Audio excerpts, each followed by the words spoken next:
Hi Ravina. Hello. I'm sure a lot of people know who you are, but could you just introduce yourself for everybody watching so they know what you do and what your background is, please? Yes, it's lovely to be with you.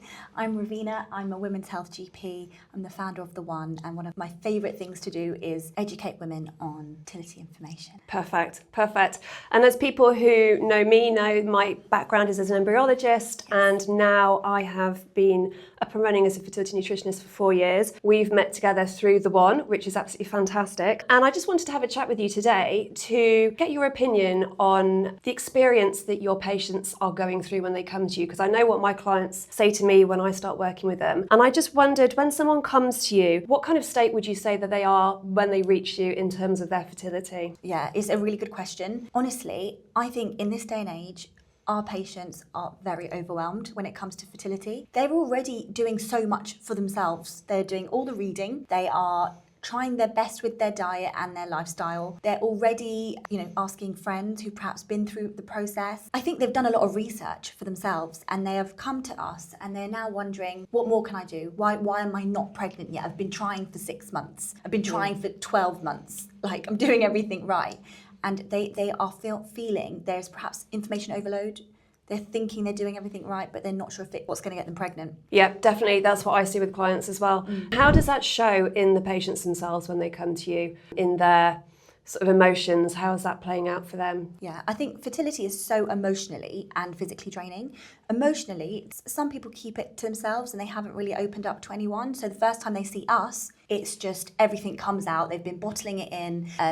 Fertility is still very much a taboo topic. And emotionally, they are drained. They are doing everything and they are honestly mentally and physically drained. I totally agree. That mirrors exactly what I see with clients when they're coming to me as well. So what you're saying is they're not actually short of any information.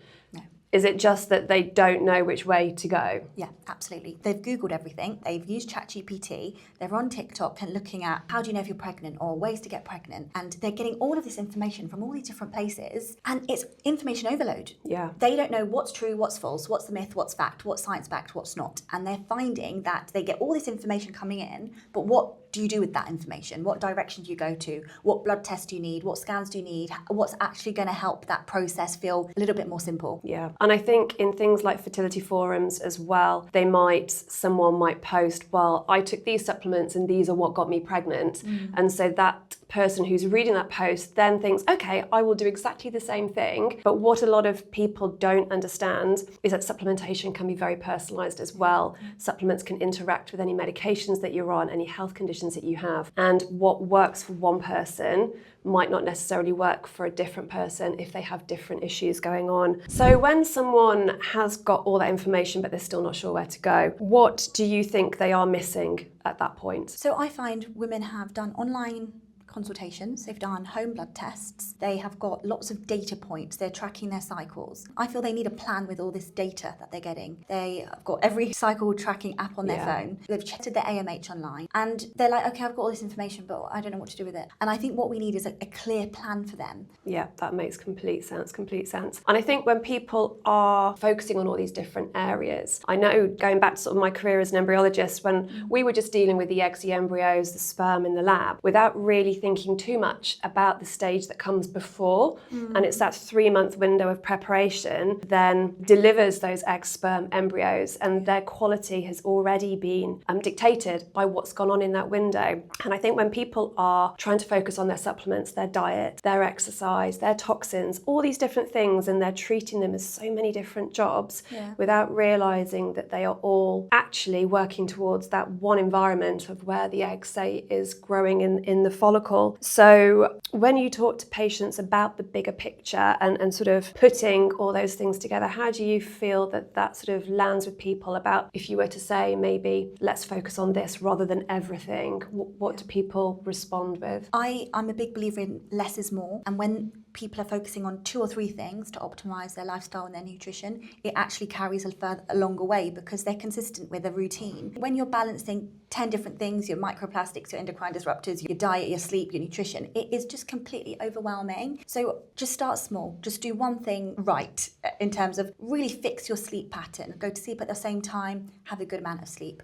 Optimize that. then add in things slowly as you can in a pace that feels a bit more sustainable. Yeah, no, completely. And I think when people are trying to do all those different things at the same time, what they may not realise is that's also leading to a level of heightened stress, which is negatively impacting what they're trying to optimise. So yes, making small steps like you've suggested is brilliant. If there is anybody watching who really feels like they're lost, they don't know where to go, they don't know what else to do, what do you think they need to hear? You've touched on just doing small things. Is there any other information or any more advice that you'd leave them with? So as you mentioned, the 90 days before trying to conceive is so important because the environment that your egg's developing in is so critical, and there's so many things that people can actually do themselves. I think fertility sometimes feels like a conversation that you don't have any power over and any control over, but actually I think couples can feel very empowered that they can control their sleep and their nutrition and their stress levels to an extent, and positive energy and their environmental exposures. I think there's a lot people can do for themselves without feeling they're completely merciless to trying to get pregnant. I think the most important thing for people to know is to feel empowered that actually you have control over many aspects of your life that can help you to get pregnant.